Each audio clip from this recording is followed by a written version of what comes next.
ایمان کی آسمان والا رب اس کو جنت کے اندر داخل کر دیتا ہے۔ صحابہ نے کہا وَثَلَاثَةٌ، اللہ کے رسول اگر 3 دے دیں تو؟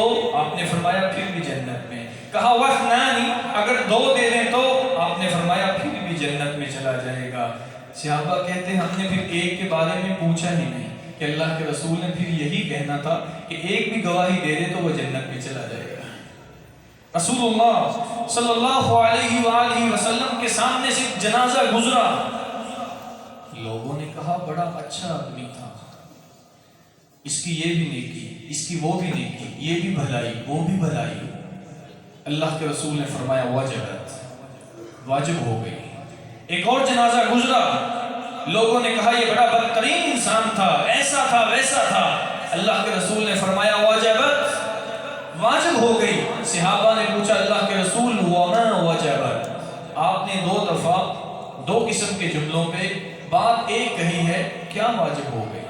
آپ صلی اللہ علیہ وسلم نے فرمایا من اثنیتم علیہ خیرا وجبت لہ الجنہ، جس کے بارے میں تم اچھائی بیان کر رہے تھے اللہ نے اس کے اوپر جنت کو واجب کر دیا ہے۔ اور آپ نے فرمایا وَمَنْ أَثْنَيْتُمْ عَلَيْهِ شَرًّا وَجَبَتْ لَهُ النَّارُ، جس کے بارے میں تم برائی کے کلمات کہہ رہے تھے اللہ نے اس کے اوپر جہنم کو واجب کر دیا ہے۔ أَنْتُمْ شُهَدَاءُ اللَّهِ عَلَى الْأَرْضِ أَنْتُمْ شُهَدَاءُ اللَّهِ فِي الْأَرْضِ أَنْتُمْ شُهَدَاءُ اللَّهِ فِي الْأَرْضِ۔ اللہ کے رسول نے 3 دفعہ کلمات کہے، میرے صحابہ میری امت کے لوگوں، تم اللہ رب العزت کے زمین کے اوپر گواہ ہو، لوگوں کے بارے میں جو گواہی دو گے میرا رب ان کے اوپر واجب کر دے گا۔ اور آپ صلی اللہ علیہ وسلم کی حدیث، آپ نے فرمایا الملائکۃ شہداء اللہ فی السماء، فرشتے آسمانوں میں اللہ کے گواہ ہیں، وانتم شہداء اللہ فی الارض، تم لوگ دنیا کے اندر اللہ کے گواہ ہو، جس کے بارے میں جو گواہی دو گے آسمان والا رب وہ واجب کر دے گا۔ گزارش، التماس، کسی کے بارے میں جملے کہیں تو اچھے کہہ لیا کریں۔ آپ کے جملے کہنے کی وجہ سے اگر کسی کی بھلائی ہو جائے، اگر کسی کا حوصلہ بڑھ جائے، اگر کسی کی حوصلہ افزائی ہو جائے، اگر وہ آگے بڑھ کے کام کرنے لگ جائے، کسی کی نماز کی تعریف کر دیا کریں، کسی کے صدقہ خیرات کی تعریف کر دیا کریں، کسی کے خشوع خضوع کی تعریف کر دیا کریں، اگر گھر کے اندر عورتیں کھانا بنائیں تو ان کی تعریف کر دیا کریں۔ رسول اللہ صلی اللہ علیہ وسلم کو ماننے والے امام ذہبی رحمہ اللہ تشریف فرما تھے، شیخ عالم الدین برزالی نے ان کی لکھائی دیکھی، دیکھ کے کہتے ہیں خطک یشبہ خط المحدثین، مجھے تو آپ کی لکھائی ایسے لگتی ہے جیسے کسی محدثین کی لکھائی ہو۔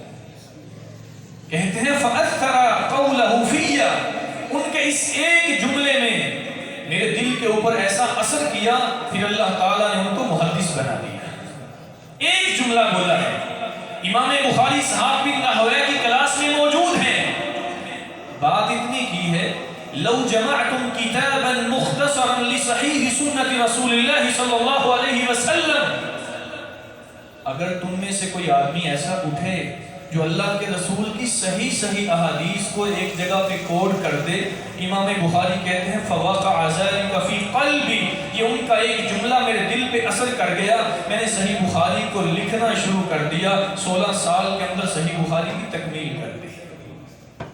جملہ آپ کی حوصلہ افزائی کا ایک نکلے تو وہ انسان کو کہاں تک پہنچا دیتا ہے۔ چھوٹا سا بچہ ہے، حافظ قرآن ہے، اس کی حوصلہ افزائی کریں گے اللہ کی طرف سے ہو سکتا ہے وہ عالم دین بن جائے۔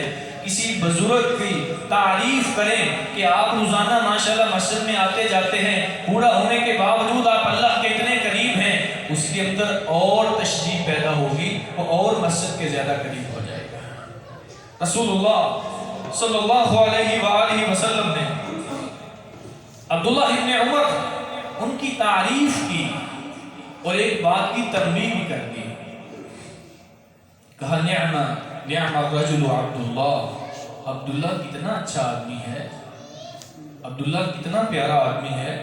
اور آپ صلی اللہ علیہ وسلم فرماتے ہیں لو یصلی من اللیل، کاش وہ رات کی نماز پڑھنی شروع کر دے۔ پہلے کہا نعم الرجل عبداللہ عبداللہ بڑا اچھا آدمی ہے، کاش کہ وہ رات کی نماز پڑھنی شروع کر دے۔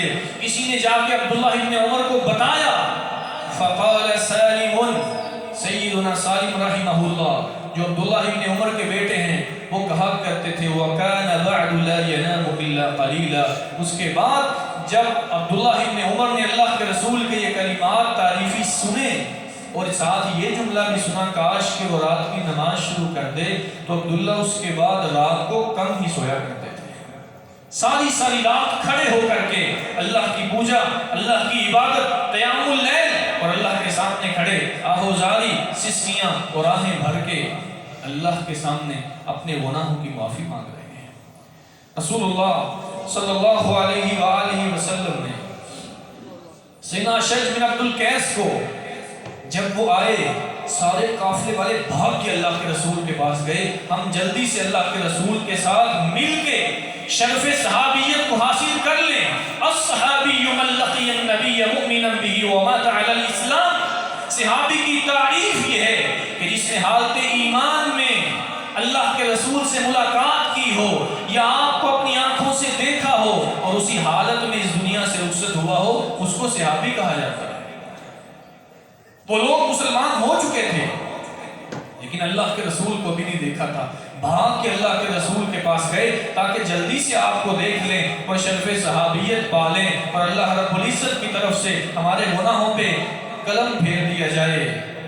اشج بن عبد القیس آئے، آرام سے سواری سے اترے، اپنا سامان اتار کے آہستگی سے نیچے رکھا، ترتیب کے ساتھ اس کو لگایا، پھر آہستہ آہستہ اللہ کے رسول کے پاس گئے۔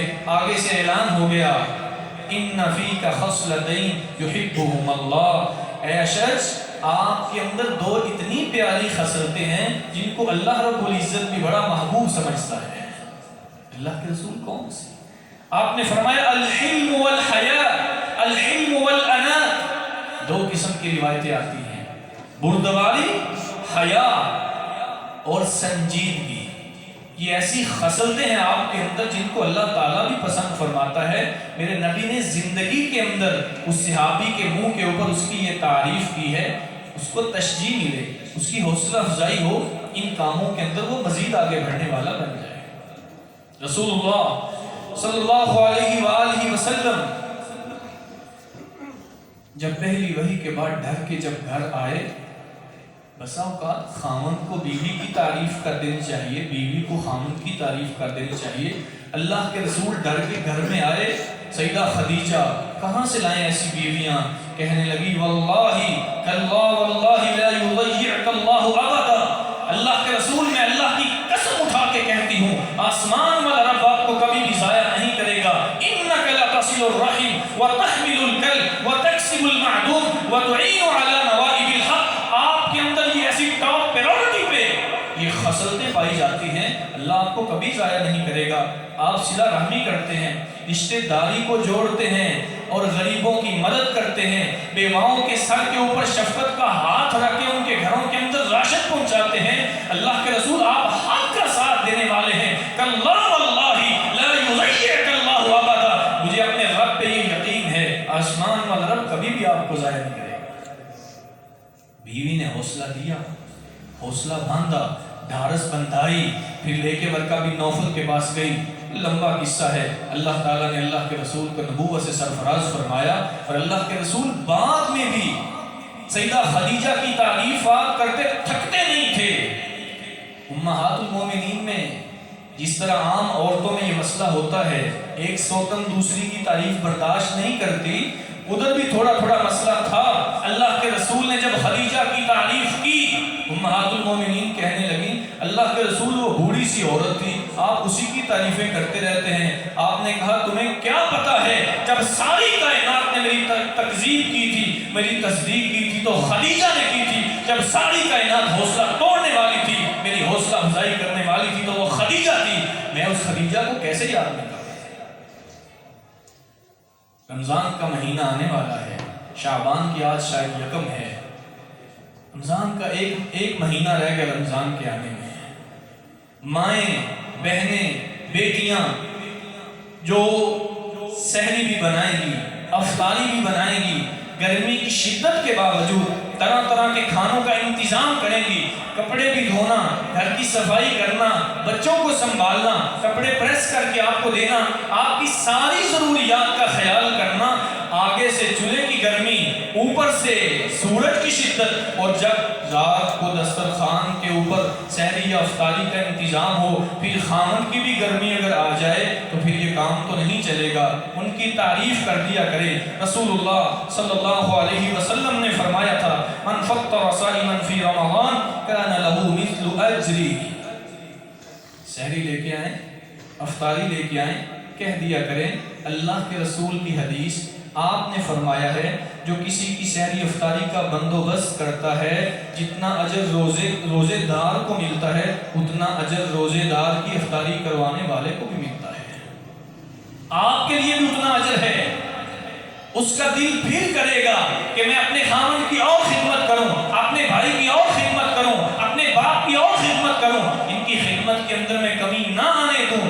اگر اس کا دل ٹوٹ گیا، نمک زیادہ ہے، مرچ زیادہ ہے، یہ جلا ہوا ہے، یہ سڑا ہوا ہے، یہ ہے، وہ بیچاری پہلے چولہے کے اوپر کھڑے ہو کے گرمی برداشت کر کے آئی ہے، آگے سے باپ کی، بھائی کی، خامن کی، کسی کی اور گرمی اس کو لگ گئی، وہ بیچاری کا حوصلہ ٹوٹ جائے گا۔ تعریف کریں، ڈھارس بندھائیں، حوصلہ افزائی کریں، ان کو آگے لے کے آئیں۔ کوئی بھی آپ کے ایک جملے کی وجہ سے دنیا کے اندر کوئی ایسا کام کر گیا جس کی وجہ سے اس کی آخرت سنور گئی تو اللہ رب العزت آپ کی بھی آخرت سنوار دیں گے۔ اللہ رب العزت سے دعا ہے خالق کائنات مجھے اور آپ کو ایک دوسرے کی حوصلہ افزائی کرنے کی، اس کی ان کی تعریفات کرنے کی توفیق عطا فرمائے۔ وآخر دعوانا الحمدللہ۔